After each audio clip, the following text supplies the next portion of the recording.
자, 이번에는 제2절입니다. 과학 철학. 그리고 사회과학 패러다임 이렇게 두 개의 테마를 다루도록 하겠습니다. 첫 번째는 과학 철학이에요. 자, 과학의 발달을 어떻게 볼 것인가? 과학은 무엇인가에 대한 철학적인 입장인데요. 우리가 이제 구분을 해야 되는 것은 가장 대표적인 건 얘입니다. 예. 과학혁명론이라고도 하고 패러다임론이라고 하고요. 그리고 이제 시험 문제에서는 쿤의 과학혁명론 혹은 쿤의 패러다임론 이렇게 나오기 때문에 학자의 이름까지 세트로 꼭 알아두셔야 되거든요. 얘가 가장 중요하고요. 나머지 내용들이 너무 헷갈린다라고 생각한다면 여기서 너무 짐 빼지 마시고요. 얘는 찍으세요. 그러고 나머지 문제를 맞추시면 됩니다. 자, 과학 철학을 우리가 이제 크게 입장 구분을 할 때 절대론적인 입장, 상대론적인 입장 이렇게 나누기도 해요. 자, 그래서 19페이지 표에 있듯이 경험에 의한 지식, 그러니까 경험이라고 하는 건 데이터에 근거를 했다라고 보시면 되고요. 그래서 데이터에 근거해서 객관적으로 얘기해! 뭐 이런 것들을 강조하는 입장을 절대론적 입장이라고 얘기를 하고요. 이 과학혁명론을 뺀 나머지들, 그러니까 논리실증주의, 논리경험주의, 반증주의 얘네들은 다 절대론적 입장에 해당합니다. 자, 근데 상대론적 입장은요. 연구자들의 정치적 입장이라든지 사회적 세력이라든지 주관이라는 게 개입할 수밖에 없다라는 것을 인정하는 입장은 상대론적 입장이라고 이야기를 해요. 여기에 이제 대표적인 게 과학혁명론이라고 얘기를 하는 거죠. 그래서 예를 들자면 어떤 현상에 대해서 요렇게 얘기하는 세력들이 있고 요렇게 얘기하는 과학자 세력이 있을 때 아이 저놈들이 뭐 이런 것들 있잖아요. 우리가 믿고 있는 어떤 패러다임, 과학적 패러다임하고 다른 패러다임을 들이밀면서 이게 맞아요 라고 얘기를 하면 여기 과학자들도 일종 집단이 되기 시작하면 얘네들도 정치적인 세력이 되는 거예요. 그래서 우리랑 다른 얘기를 하는 놈들 깨부셔 뭐 이런 것들 있잖아요. 요런 게 작동을 한다라고 보는 입장이 상대론적 입장이고 그런 식으로 얘기한 게 과학혁명론이다라고 보시면 됩니다. 그래서 우리가 천동설이 있고 지동설이 있잖아요. 그러니까 한동안은 우리가 천동설을 믿었어요. 대다수가 그렇게 믿었고 대다수의 과학자들도 당연히 그렇다라고 믿었는데 언젠가부터 그게 아니라 지동설, 지구가 돌아라고 세상의 중심이 이게 지구가 아니라 태양이다라고 얘기하고 우리는 그냥 그 주변을 맴도는 행성에 불과해. 이런 식으로 얘기를 하는 친구들이 나타나는 거예요. 친구는 아니고 놈들이 나타나는 거죠. 저것들이 이러면서 걔네들이 더 크기 전에 그거를 다 뿌리를 뽑아야 돼. 이런 식으로. 그래서 멀쩡하게 옳은 얘기를 해놓고도 막 이렇게 심판을 받고 이러는 경우들 법정에 서고 이런 일들이 실제로 있었잖아요. 그래서 이제 과학의 발달이라는 게 철저히 그럼 우리 객관적으로 다시 검증을 해볼까? 이런 식으로 순수하게 데이터만을 가지고 이게 맞는가 틀리는가 이런 식으로 접근한 건 아니다라는 입장도 있다라는 얘기예요. 자, 과학적 방법의 두 전통으로 귀납주의와 연역주의는 아마 여러분들 고등학교 윤리 시간에 공부를 했을 내용이라고 생각을 합니다. 이게 그렇게 중요하지는 않고요. 넘어가시면 논리실증주의예요. 사실 시험에서는 논리실증주의와 논리경험주의가 구분이 돼서 최근에 나와서 이렇게 썼지만 그냥 둘 다 묶어놓고 둘 다 실증주의 쪽이다라고 생각을 하셔도 돼요. 다만 옛날 실증주의는 논리실증주의여서요. 얘네들은 경험적인 검증을 되게 강조하는 입장이에요. 특정의 명제가 있을 때 이 명제 자체는 과학이 아니에요.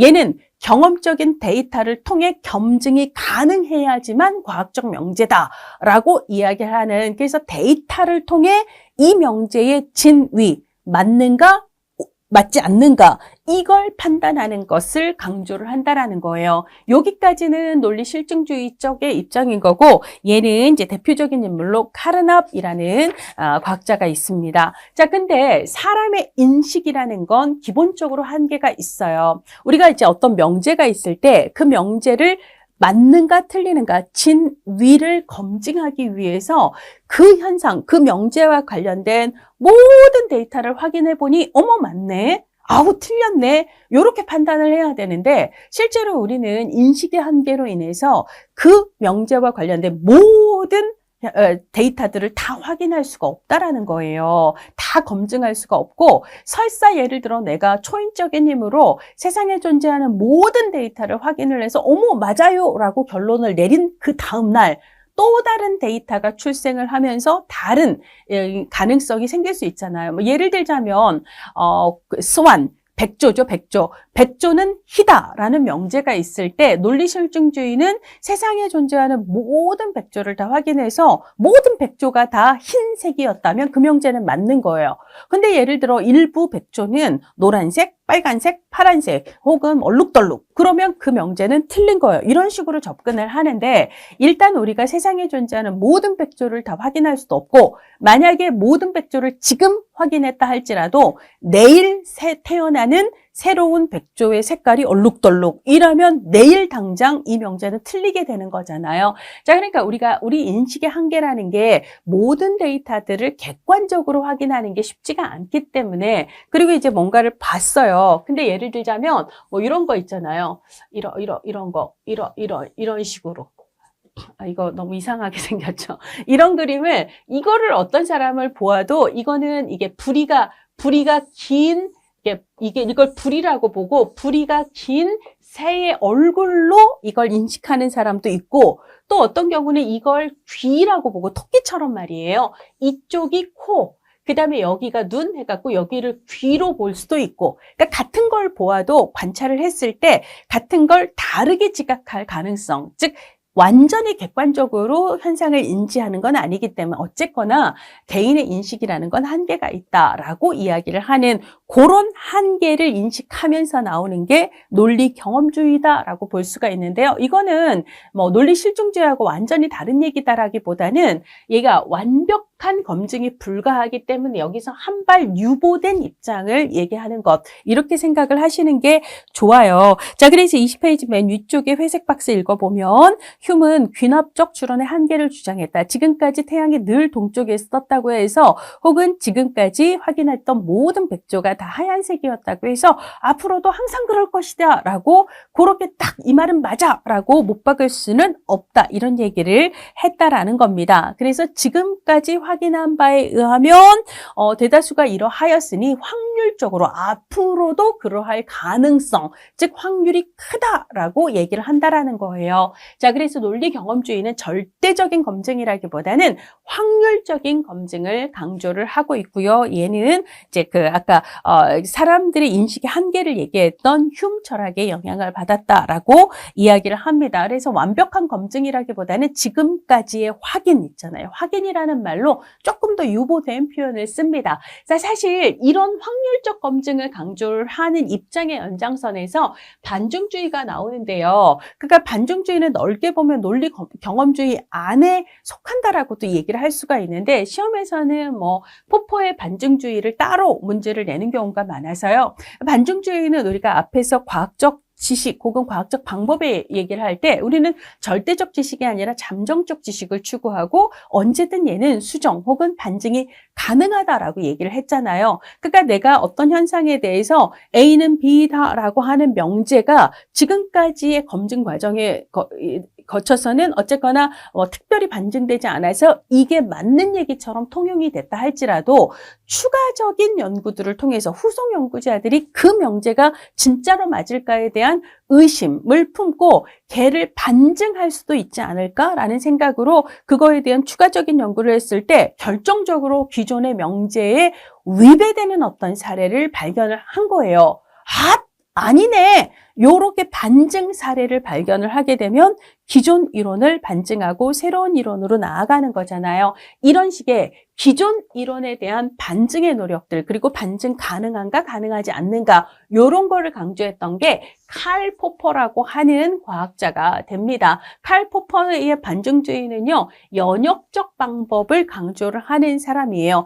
기존의 이론에 기초한 가설에 대해서 실제 데이터를 가지고 이게 맞나? 아니지 않을까? 이런 식으로 반증을 하기 때문에 연역적 방법을 따르고요. 언제나 과학의 발달이라고 하는 것은 기존 이론에 대한 반증 그리고 이게 또 기존 이론이 되면 다시 그거에 대한 반증 끊임없는 반증의 노력을 통해서 과학은 점진적으로 천천히 누적적으로 발달을 한다라고 얘기하는 게 칼 포퍼의 반증주의 입장이에요. 그랬더니 토마스 쿤이라는 학자가 땡땡하고 자빠졌네 막 이러면서 우리가 무슨 점진적이고 누적적으로 과학이 발달한다고 아니라는 거죠. 그래서 칼 포퍼에 의하면 과학의 발달을 시간이 지나면서 과학의 발달이 이렇게 서서히 올라가는 것 이렇게 얘기하는 게 이 포퍼의 입장이라면 쿤의 입장은 그거예요. 과학의 발달은 이런 식이에요.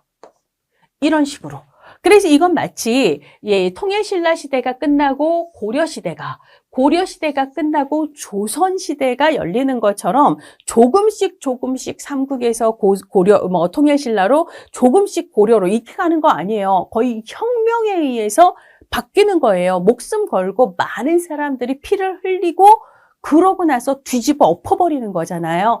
자, 그러고 나서 또 이게 500년 역사 끝에 다시 저물고 또 다른 세상이 오고 이런 식으로. 그래서 이제 과학에서는 특정의 패러다임이 지배가 되어 그 패러다임 속에서 모든 과학자들이 과학을 하는 이렇게 시간이 쭉 지속이 되다가 그러다가 우리가 믿고 있던 기존에 탄탄했던 그 패러다임의 틈새에 이거 아닌 것 같은데 라고 하는 딴소리를 하는 세력들이 조금씩 싹 트는 거예요. 그러면 기존의 패러다임을 믿고 있는 연구자들은 걔네들의 싹이 크기 전에 어떻게든 걔네들을 짓밟으려고 그래서 이제 신진 세력들이 정권을 위협하려고 할 때 걔네들을 다 싹을 잘라버리려고 막 대대적인 토벌을 하고 뭐 이런 것처럼 말이에요. 그러지만 결국은 그 싹을 다 없애지 못하고 걔네들이 세력이 더 커져서 결국은 기존의 패러다임을 뒤집어 엎고 이 패러다임이 주류 패러다임으로 등극을 하게 되면 이건 혁명이다라고 얘기를 하고 혁명은 결국 패러다임이 바뀌는 거다. 이걸 패러다임의 전환이다. 변화다. 이렇게 얘기를 하는 거예요. 그래서 과학의 발달은 기존 이론에서 조금씩 나아가는 누적적인 진보가 아니라 혁명이다라고 얘기를 하는 게 쿤의 입장입니다. 자, 그래서 여러분들 21페이지를 보시면은요, 맨 위쪽 과학 발달의 역사는 패러다임이 대체되는 혁명의 과정이다라고 얘기를 하고 이때 패러다임은 과학자 공동체가 현장 아니고요. 현상입니다. 오타가 있네요. 현상을 이해하는 기본적인 틀이라고. 그래서 적어도 그 패러다임이 지배하고 있을 때는 그 틀 내에서 현상을 바라보게 된다. 대표적인 예가 천동설이죠. 그래서 천동설이 지배적인 패러다임일 땐 당연히 그 틀 내에서 현상을 연구자들이 바라보며 연구를 하게 된다라는 이야기입니다. 자, 그 밑에 땡땡땡땡 보시면은요. 과학적 진리는 과학 공동체의 패러다임에 의존하며 특정 패러다임을 지지하는 과학자 공동체 간의 투쟁이다. 즉 사회적 성격에 영향을 받는다라고 얘기를 하는 거고요. 그러니까 아까 이제 과학 철학은 절대론적 입장이 아니라 상대론적 입장에 속한다라고 얘기를 했잖아요. 그러니까 패러다임의 우열을 객관적인 데이터로 우리가 한번 확인해 볼까? 어머, 네 말이 맞네. 이런 식으로 양보하는 그런 스토리가 아니다라는 거예요. 즉 그래서 패러다임의 우열을 비교할 수 있는 객관적 기준이라는 게 존재하지 않아요. 그냥 서로 세력 다툼을 하다가 결국은 기존 패러다임의 세력들이 깨갱 하고 신진한테 밀리게 되는 이런 과정으로 설명을 한다라는 거고요.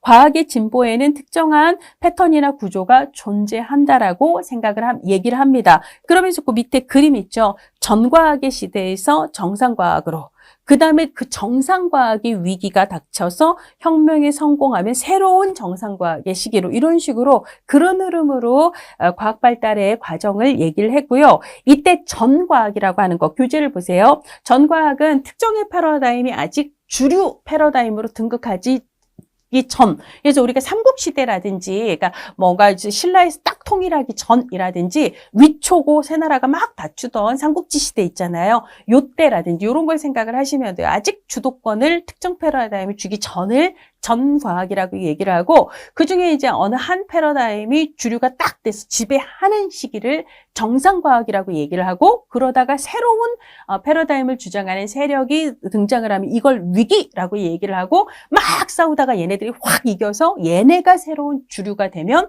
혁명에 성공했다 해서 얘네들이 다시 새로운 정상과학의 시대를 열고 이런 식으로 이야기를 했다라는 거고요. 패러다임의 전환은 혁명적이다. 그 다음에 한 시기에 과학이 여러 패러다임이 공존할 수 있다, 없다? 있다. 왜? 아까 전과학의 시대는 여러 패러다임의 공존기라고 얘기를 했잖아요. 자, 사회과학의 패러다임이 폐기되는 경우는 자연과학의 패러다임에 비해서 흔하다, 흔치 않다, 흔치 않다.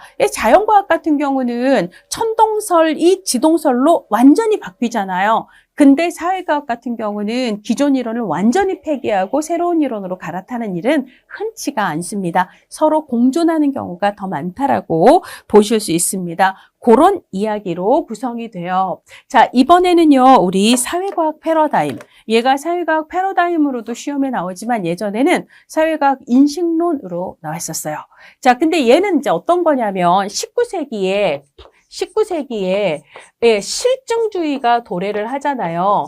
자, 뭐냐면 산업혁명이나 기계문명의 발달로 인간이 다 손으로 직접 하던 것, 과학의 산물인 기계문명으로 굉장히 빠른 속도로 굉장히 대량의 생산이 가능해지는 이런 새로운 세상을 맛보죠. 그래서 우리가 그걸 혁명이라고, 산업혁명이라고 얘기를 하잖아요.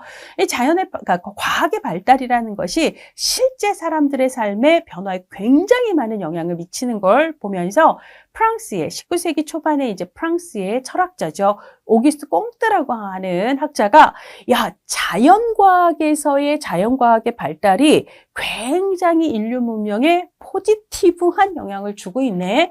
그럼 우리도 즉 사람들에 대한 연구도 기존의 무슨 인문학이라든지 철학이라든지 이런 스타일이 아니라 과학처럼 사람을 연구를 하는 게 좋겠다라고 하면서 창시를 한 게 오기스트 꽁트에 의해서 창시가 된 실증주의의 입장이죠. 그래서 기본적으로 사회과학의 실증주의적인 입장은 사람을 연구하더라도 혹은 사회현상을 연구하더라도 자연과학처럼 과학적으로 연구하자라고 얘기를 하는 거죠. 그래서 우리가 사회학 혹은 사회과학이라는 말의 창시자도 오기스트 콩트라고 얘기를 하거든요. 그러니까 기본적으로 사회과학을 어떻게 연구할 것인가 하고 관련된 실증주의의 입장은 자연과학처럼 하자. 자연과학에서 가장 대표적으로 사용하는 방법은 뭐죠? 실험이에요. 그래서 실험은 이게 내가 진짜 관심 있는 그 현상에 대해서만 연구하기 위해서 잡스러운 것들은 철저히 통제하고 그다음에 실제 어떤 변화가 나타나는지를 객관적으로 측정하기 위해서 수치화된 자료로 정확히 측정을 하고 그다음에 측정을 하려면 측정 도구가 있어야 되잖아요. 그러면 체중계라든지 우리가 뭐 길이를 재는 자라든지 어떤 현상에 대해서도 보편적으로 사용 가능한 측정의 도구 혹은 분석의 도구라든지 혹은 통계 프로그램 이런 거를 되게 강조를 하는 게 이게 실험이잖아요. 자, 그래서 실증주의는 제가 이제 앞에서 연역법과 귀납법을 얘기할 때 귀해, 질, 연실량 이렇게 외우라고 했습니다. 귀해, 질이에요. 이 귀납법은 해석주의나 질적 조사와 연결이 되고 연실량, 연역법은 실증주의와 양적 조사와 연결이 된다라고 이야기를 했습니다. 자, 그래서 자연과학처럼 사회과학을 하자라고 주장하는 실증주의에서는 숫자를 좋아한다라는 거예요. 양적 조사를 강조를 하고요. 연역법을 따라 조사하는 것을 강조를 합니다. 데이터를 수집하고 분석할 땐 숫자를 수집해서 숫자를 통계 분석하는 걸 좋아하는 거고요. 이게 가장 객관적이다라고 생각을 해요. 객관성을 되게 강조를 합니다. 자, 그 다음에 내가 특정의 현상을 연구하고자 할 때 직접적으로 그 현상을 이해할 수 있다라고 전제하는 건 실증주의예요. 자, 근데 해석주의에서는 직접적인 이해는 가능하지 않다. 그럼 직접 이해를 못하면 반대말이 뭐죠? 간접적으로만 이해가 가능하다라고 얘기를 해요. 그러면 이때 간접은 어떤 의미예요? 내가 예를 들자면 입양이라는 게 뭔가 이런 걸 알고 싶어요. 그 다음에 김유경의 강의는 어떠한가 이런 걸 알고 싶어요. 예, 그러면 간접적으로 이해하는 방식은 뭐냐면 입양을 경험한 사람들을 통해서 그들의 이야기를 통해서만 입양이라는 게 뭔가를 알 수 있다라는 얘기예요. 입양 자체를 직접 우리가 이해할 수는 없다라는 얘기예요. 김유경의 강의는 어떠한가? 이거 김유경의 강의 자체를 이해하는 게 아니고 김유경의 강의를 들은 사람들을 통해서 김유경의 강의가 어떤지 그들의 이야기를 통해서 알 수 있다라는 얘기입니다. 그래서 결국은 그 현상을 경험한 사람들을 통해 간접적으로 이해할 수 있다. 따라서 해석주의에서는요, 그들의 이야기를 들어야 돼요. 그들의 이야기는 숫자가 아니라 언어, 말로 표현이 되잖아요. 그래서 언어 혹은 말과 같은 자료, 이런 것들을 강조를 하는 거고요. 그래서 이제 면접이나 관찰과 같은 질적인 조사 방법을 주로 사용하게 됩니다.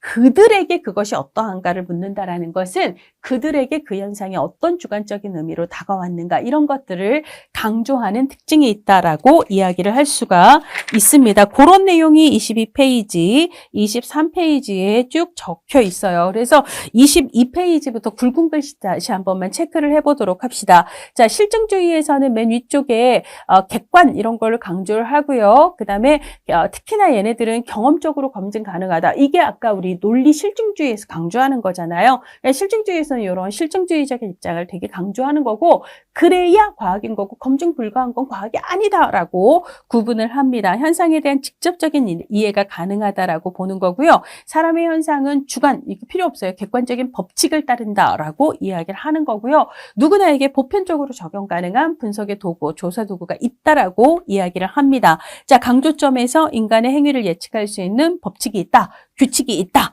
라고 이야기를 하는 거고요. 객관성을 강조한다, 이런 얘기가 있습니다. 자, 그 다음에 연역법을 따르고 양적 조사를 강조한다라는 거고, 정해진 연구 절차에서 엄격한 측정, 양적인 자료의 수집, 통계 분석, 이런 것들을 강조하는 건 다 실적주의의 특징입니다. 자, 해석주의에서 객관적 실체는 없어요. 특정 현상에 대한 객관적 이해가 아니라 그 현상을 경험하는 사람들에게 그것이 주관적으로 어떤 의미가 있는가를 알 수 있다라고 이야기를 하는 거고요. 자, 간접적으로만 이해가 가능하다. 보편적으로 적용 가능한 분석 도구란 있을 수 없다라고 이야기를 합니다. 강조점에서는 주관적인 의미, 이런 것들을 강조하고요. 그걸 이해하는 것을 또 강조한다라는 얘기를 23페이지 위쪽에서 하고 있습니다. 연구 방법의 특징에서 질적 조사 내지는 귀납적 방법을 따른다라는 이야기, 뭐 이런 거 체크를 해볼 수가 있어요. 이게 중요한 거고요. 나머지 내용으로 얘는 진짜 사이드로 가끔 이렇게 등장을 하는데,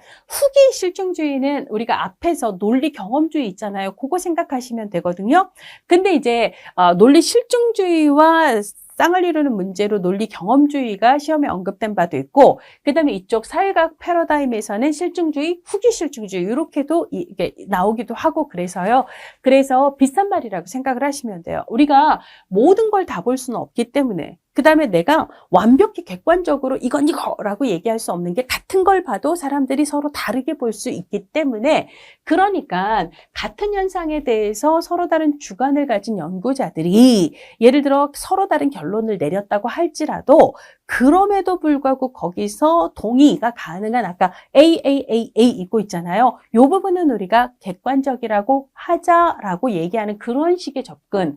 그 다음에 지금까지 내가 확인한 바에 의하면 거의 90%는 그렇더라, 이런 거 있잖아요. 그러면 이 말이 맞을 가능성이 크다, 이런 식으로. 근데 앞으로 또 연구를 하다 보면 달라질 수도 있지, 이런 유보적인 태도를 보이는 걸 잠정적인 지식이다, 확률적 지식이다 라고 얘기를 해요. 그러니까 내용은 아까 논리 경험주의하고 비슷하다라고 생각을 하시면 되겠습니다.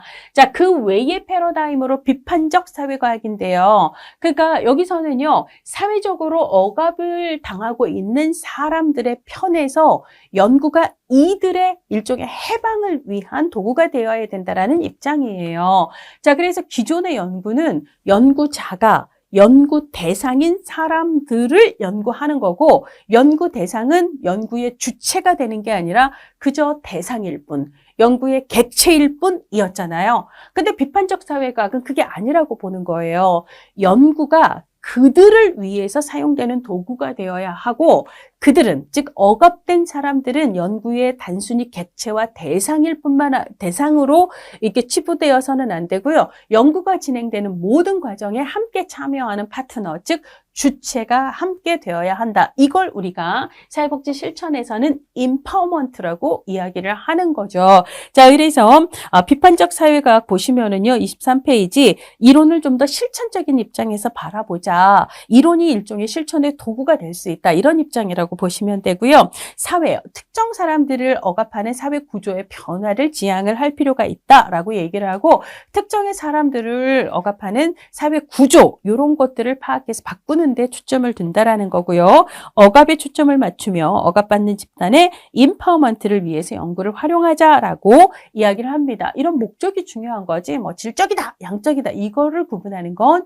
중요하지 않다라고 이야기를 하는 그런 입장이라고 보시면 되겠고요. 마지막으로 포스트 모더니즘은 객관적 기준이라는 건 존재하지 않고 모든 건 주관적이다, 상대적이다라고 이야기를 하는 거죠. 그래서 절대적으로 우열, 이게 옳고 이게 아니고 뭐 이런 것들은 없다라고 이야기를 합니다. 그리고 과학, 우리가 이제 뭐 지식을 탐구할 때 과학이 최고 이렇게 얘기하는데 최고는 따로 없다라고 얘기해요. 상대적이기 때문에 이런 입장을 견지하는 걸 포스트 모더니즘이라고 얘기를 합니다. 자, 여기까지 기본적인 개념들은 마쳤고요. 자, 우리 인간행동과 사회환경에서 했던 것처럼 저도 짧게 끝나고 싶지만 그래도 문제를 풀 수 있어야 되잖아요. 자, 그래서 222페이지입니다. 자, 뒤쪽에 있는 222페이지 22회 2024년 시험 문제에서 자, 1장에서 나왔던 세 문제 1, 2, 3번 한번 풀어보도록 하겠습니다. 자, 1번은 과학 철학 문제예요. 그럼 논리 실증주의, 논리 경험주의, 반증주의, 그 다음에 쿤의 패러다임론이 있었잖아요. 자, 이 올해 시험에서는 쿤과 포퍼의 문제가 나왔습니다. 쿤은 패러다임론 내지는 과학적 혁명론이라고 얘기를 하고 포퍼는 반증주의라고 이야기를 하지요. 자, 쿤은 과학적 혁명에서 패러다임의 전환, 패러다임이 혁명적으로 확 바뀌는 걸 이야기했습니다. 그래서 1번은 맞아요. 자, 쿤은 당대의 지배적인 패러다임에서 벗어나지 않는 것. 그래서 그 패러다임, 지배적인 주류 패러다임 안에서 과학을 하는 시기를 뭐라고 불렀죠? 전과학이라고 얘기를 했습니다. 그래서 얘도 맞는 거예요. 자, 3, 4, 5번은 반증주의에 대한 질문입니다. 포퍼는 쿤의 과학적 인식에 내재된 문제점을 극복하기 위해 반증주의를 제시한 게 아니에요. 쿤이 그 다음이거든요. 그러니까 포퍼가 과학은 누적적으로 발전해요 라고 얘기하니까 쿤이 땡땡하고 자빠졌네 이렇게 얘기하는 거잖아요. 쿤이 먼저 얘기하고 그 다음에 아니야 그렇게 발달하는 게 아니고 혁명 이렇게 얘기하는 거거든요. 그러니까 포퍼가 쿤의 문제 제기하면서 반증주의를 제시했다라고 얘기하면 이거는 옳지 않습니다. 오히려 포퍼는요 그 이전에 있었던 실증주의, 그러니까 뭐 논리 실증주의든 논리 경험주의든 크게 묶으면 걔네들도 실증주의예요. 막 되게 강한 실증주의냐 조금 유보된 실증주의냐의 차이일 뿐입니다. 그래서 실증주의에 내재된 문제점을 극복하기 위해서 실증이 아니라 반증이야 라고 얘기하는 방식으로 접근을 했다라는 얘기예요. 그래서 3번은 틀렸습니다. 자, 포퍼는 반증주의를 제시했고요. 자, 이 반증주의에서는 균형법이 아니라 연역법을 강조하고 과학 발달은 누적적이다, 점진적이다 이렇게 얘기를 합니다. 포퍼는 이론이란 증명, 실증이 바로 증명과 검증을 얘기하는 거거든요. 증명이 아니고 반증되는 거야. 반증할 수 있는가 없는가의 문제다. 만약에 특정의 기존 이론을 반증할 수 없었다면 걔는 살아남는 거고 반증되는 순간 걔는 사라지는 거고 이런 식으로 이야기를 했다라는 내용입니다. 옳지 않은 답은 3번입니다. 자, 이번에는 2번 조사 윤리 쪽 문제예요. 과학적 탐구에서 제기되는 윤리적 문제에 관한 설명으로 옳지 않은 것은 어떤 경우라도 연구 참여자 속이기는 허용되지 않는다. 이런 거 우리가 잘 생각을 하셔야 되는데 연구 참여자를 속여? 그러면 절대 안 되지. 그래서 1번이 맞다고 생각하는 순간 여러분은 한 문제 날리는 거거든요. 연구 참여자를 속이는, 즉 위장 참여 있잖아요. 본인이 실제로는 환자가 아니라 연구자라는 걸 병원에 속이고 위장 잠입하는 경우가 있단 말이죠. 근데 이 경우에 어떤 경우에 문제가 된다고요? 기관의 윤리위원회, 본인 연구자가 속한 그 기관의 윤리위원회에 허가 없이 이러면 문제가 되는 거고요. 근데 만약에 허가와 승인을 받고 이렇다면 문제가 되지 않습니다. 따라서 어떤 경우라도 허용되지 않는다. 이 말은 틀려요. 자, 그래서 옳지 않은 답은 1번이 됩니다. 자, 그러면 2, 3, 4, 5는 다 맞는 얘기잖아요. 고지된 동의는 조사 대상자의 판단 능력을 고려해야 돼요. 그래서 본인이 판단 능력이 떨어질 때는 그러니까 후견인이나 보호자의 동의를 받게 된다라고 얘기를 했고요. 근데 경우에 따라서는 그런 경우가 있어요. 보호자나 후견인이 동의를 했는데 당사자가 너무 싫대요. 하기 싫어요. 그러면 절대로 안 되나요? 아니에요. 본인이 진짜 원하지 않는다면 그럴 때에는 참여하지 않을 수 있다. 이런 자유를 보장을 해야 되는 거고요. 자, 연구자는 기대했던 연구 결과와 다르더라도 그 결과를 사실대로 보고를 해야 합니다. 자, 그다음에 사회복지조사에서는 비밀 유지가 엄격히 지켜질 수 없는 상황이 발생할 수 있다. 이거 뭐죠? 아까 자살이라든지 타해나 자해 위험 같은 걸 조사 과정에서 발견하는 경우에 이때는 비밀 유지를 엄격히 지키는 게 오히려 더 문제가 될 수 있거든요. 연구자는 개인정보 유출 등으로 인해 연구 참여자에게 피해를 주지 않도록 당연히 신중을 기해야 되겠죠. 자, 그래서 1번이 답입니다. 자, 3번 과학적 지식의 특성에 관한 설명으로 옳은 것을 모두 고른 것은 자, 얘는 경험적으로 검증 가능해야 돼요. 이거는 가장 앞에 있었던 거거든요. 우리 논리적이어야 되고 경험적으로 검증 가능해야 되고 그 다음에 잠정적이다 혹은 수정 가능해야 된다, 반증 가능하다 이런 얘기 있었습니다. 객관적이어야 한다. 즉 개인적인 주관이나 가치 판단이 개입되지 않아야 한다라는 거죠. 자, 그 다음에 맨 마지막에 있었던 거 재생 가능성 내지는 반복적인 연구를 통해서 신뢰성을 높여야 된다. 같은 절차를 다른 대상에게 반복적으로 적용을 했을 때 같은 결과가 도출이 된다면 얘가 신뢰할 만한 이론이구나 하고 탄탄해지는 거잖아요. 이걸 반복, 재생, 재현 가능해야 한다라고 얘기를 합니다. 자, 그래서 기억, 니은, 디귿, 리을 다 맞고요. 답은 5번이 됩니다. 자, 그래서 여러분들이 일정이 조금 어렵다라고 느끼는 분들도 있는데요. 뭐 풀어보면 풀만한데 라는 생각이 들었으면 좋겠어요. 자, 그 다음에 우리 챕터의 끝에 보면 또 OX 문제 있잖아요. 그것도 한번 풀어봅시다. 시간이 가는 거에 대한 부담. 그래서 김유경 강의는 너무 길어라고 여러분들이 욕할까 봐 저도 좀 부담스럽긴 하지만 제 생각으로는 개념만 공부해서 문제 못 풀어요. 문제를 풀어봐야 문제를 풀 수가 있습니다. 자, 그래서 서로 좀 부담이 되지만 그래도 같이 문제를 풀어보는 게 낫다라고 생각을 해요. 자, 27페이지입니다. 첫 번째 주제인 과학적 방법 혹은 지식과 관련해서 기존에 나왔던 기출문제들을 보도록 할게요. 과학적 방법은 허위화 해놓고 출제자도 이 말이 뭔 말인지 모르겠지 해서 잘 안 써주는 영어를 써줍니다. 이게 뭐냐면 반증이에요. 반증을 굳이 이 출제자는 허위화라고 썼습니다. 이거 아니네, 틀렸네, 이거 주로는 반증이라고 얘기를 하거든요. 자, 그래서 falsification의 가능성, 반증 가능성에 대해서 열려 있어야 된다, 개방적이어야 된다. 이 말은 맞는 얘기예요. 자, 과학적 이론은요, 일반화된 규칙성을 내포한다. 그래서 사회과학이든 자연과학이든 우리가 과학적 연구를 한다라는 것은 그 현상의 배후에 보이지 않는 어떤 규칙성이 있다 혹은 법칙성이 있다라는 전제를 깔고 가거든요. 그래서 그걸 밝혀내는 일을 하는 게 과학적 연구 혹은 과학 이론이에요. 그래서 대부분의 현상에 보편적으로 적용 가능한 그 규칙성을 이론으로 끌어내고 싶어 한다라는 거죠. 그래서 일반화를 지향한다. 이 말은 맞는 얘기입니다. 자, 그 다음에 이제 연역법은 이응에서 기역이에요.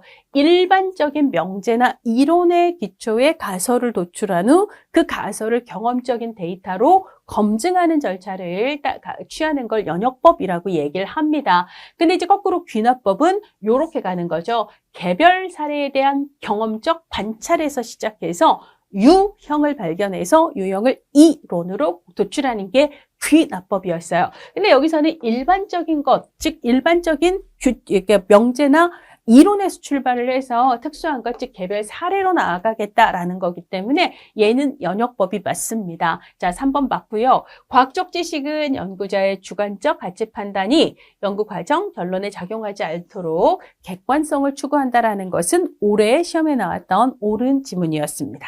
자, 이번에는 사회과학, 사회복지학과 관련해서 이거는 19회 문제에서만 나왔다라고 얘기를 했는데요. 자연과학과 달리 사회과학은 관찰 대상과 관찰자가 완전히 명확하게 구분되는 건 아니다. 나도 그 현상 속에 사실은 속한 사람인 경우가 많다라는 거죠. 그래서 얘는 틀리는 얘기입니다. 그리고 사회과학은 이론 자체에 초점을 두는 순수과학이 아니고 문제 해결을 위해 이론과 지식을 응용하고자 하는 응용과학이다. 혹은 실천과학이다 라고 얘기를 해야 합니다. 자, 그래서 5, 6번 둘 다 틀렸고요. 자, 그 다음에 조사 윤리하고 관련해서 공익적 가치와 연구 윤리가 서로 상충을 할 때 더 우선이 되는 건 공익적 가치가 아니라 연구 윤리가 됩니다. 그래서 얘는 틀렸고요.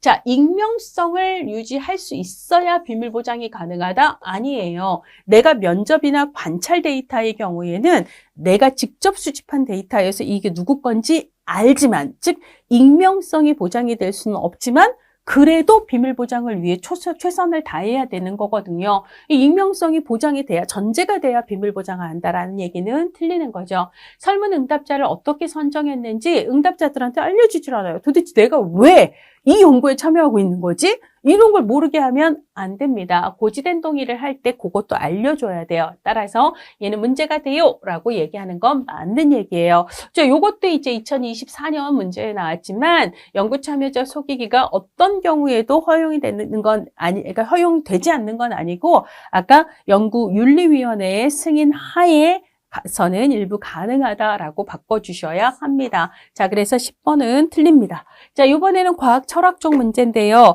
쿤에 의하면 과학의 진보에는 특정 패턴이나 구조가 있다, 없다? 있다. 자, 그래서 어떤 흐름으로 전과학의 시대, 정상과학의 시대, 거기에 위기가 닥치고 그러다 혁명에 성공하면 새로운 패러다임이 주류가 되는 또 다른 정상과학의 시대, 이런 흐름으로 패턴이나 구조가 있다라고 얘기를 했어요. 그래서 이거는 틀립니다. 자, 쿤에 의하면 과학은 기존의 이론과 상충되는 현상, 이거 뭐죠? 기존의 이론과 상충되는 현상을 관찰하는 것, 이거 뭐죠? 반증 사례예요. 아니, 원래 이 지식은 A면 B라고 얘기했는데 이거는 A인데 C잖아. 이거 아니네?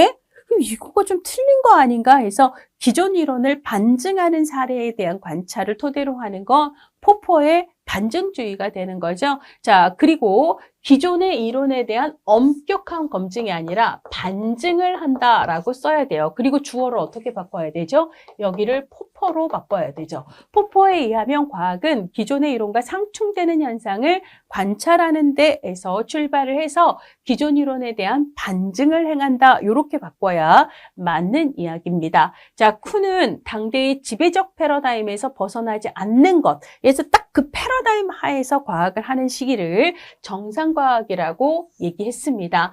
포퍼는 반증주의자거든요. 반증주의를 얘기했던 포퍼는 증명이 아니고 반증이야. 그리고 연역법 강조, 점진적이고 누적적인 과학의 발달을 강조했다라는 거 꼭 기억을 해주시기를 바랍니다. 자, 이번에는 1장의 마지막 주제인 사회과학 패러다임이에요. 실증주의는 사회과학 자연과학처럼 하자.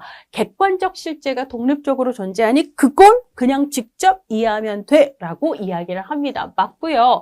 해석주의에서는 오히려 객관적 실제가 독립적으로 존재하는 건 아니니 실제로 그걸 경험하고 있는 사람들의 주관적인 이야기 속에서 간접적으로만 이해 가능해. 이게 해석주의였는데요. 자, 해석주의에서는 인간의 행위가 무슨 예측 가능한 법칙을 따른다. 이렇게 얘기하진 않아요. 이거는 실증주의 입장에 해당하는 거고요. 각자가 그 현상을 어떻게 경험하는가. 그래서 이거 주관적인 경험이라든지 그거에 대한 공감적 이해라든지 이런 걸 강조를 합니다. 자, 후기 실증주의는 인간의 인식이라는 건 한계가 있다. 다 관찰할 수도 없고 그 다음에 객관적으로 관찰할 수도 하는 것도 힘들기 때문에 지금까지 본 바에 의하면 해서 잠정적으로 확률적으로 혹은 간주관적으로 이러하다라는 결론을 내리죠. 그래서 17번은 맞는 이야기가 됩니다. 자, 이상으로 우리 1장의 내용을 마쳤습니다. 공부하시면서 이 조사론을 제일 어렵다고들 많이 하시거든요.